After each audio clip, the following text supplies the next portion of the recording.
Good morning, everyone. I'm out here working this morning, and of course, I've always said that when your hands are busy is when your mind is often the clearest to think the best, and that's the way it's been this morning, I found. But as I'm working, I just look back and I think back on history a lot of times. And as a state juvenile probation officer for 30 years, I used to tell my probation kids, as well as my own children, I shared this with. You know, this is an absolute fact of life, not only for individuals, but for states and nations as well, that we can never adequately navigate our tomorrows until we've taken account for where we've already been, for our yesterdays. And this is an absolute truth. So this morning, of course, thinking back in that historical context, I thought of this and I wanted to share it. And of course, this is in 1787 during the Constitutional Convention. And by this time, Ben Franklin is a very elder statesman in the room.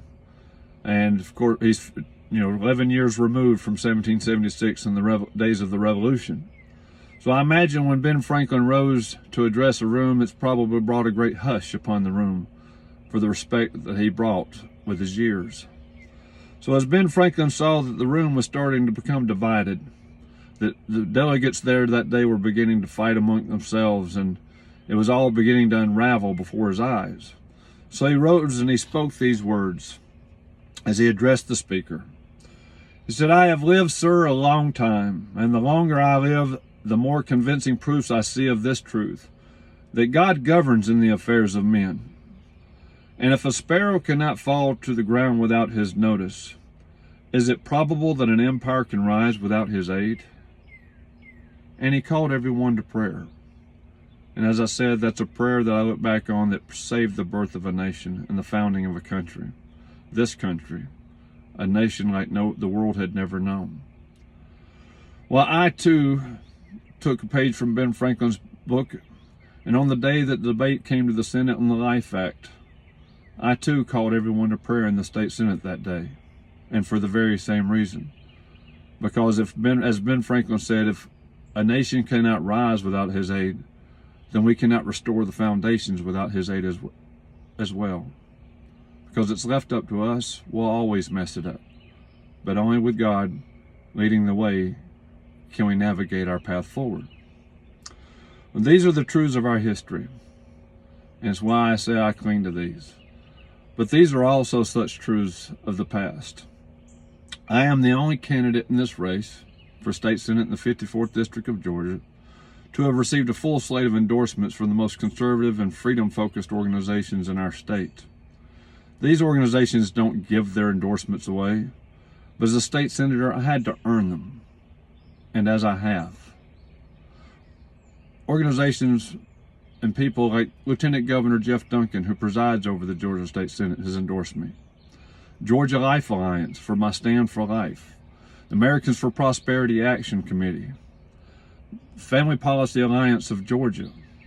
The National Rifle Association, as I maintain an A rating. And I've received the acknowledgments and recognitions with 100% rating by the Faith and Freedom Coalition of Georgia. And I am one of a very small handful in the House and Senate and the state legislature that can make this claim to receive a 100% rating for every year that I have served in the Georgia State Senate in the General Assembly. I received an acknowledgement from Advance Georgia for standing with President Trump and for keeping Georgia first. I've received acknowledgments from the Georgia Association of Manufacturers for my work in the state Senate and for being a hard-working and conscientious voice for Northwest Georgia's manufacturers. I hope you to know my fundamentals and who I am and why I serve. I do not support illegal anything, yet I stand with the rule of law and for the rule of law, and I understand its preciousness upon the earth.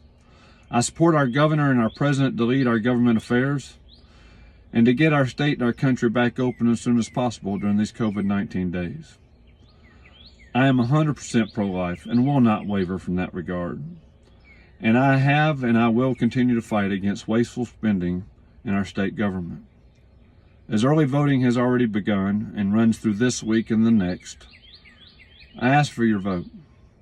And in the Republican primary for the Georgia State Senate of the 54th District on June 9th, I ask your vote and your confidence, but mostly, I hope that I've earned your trust.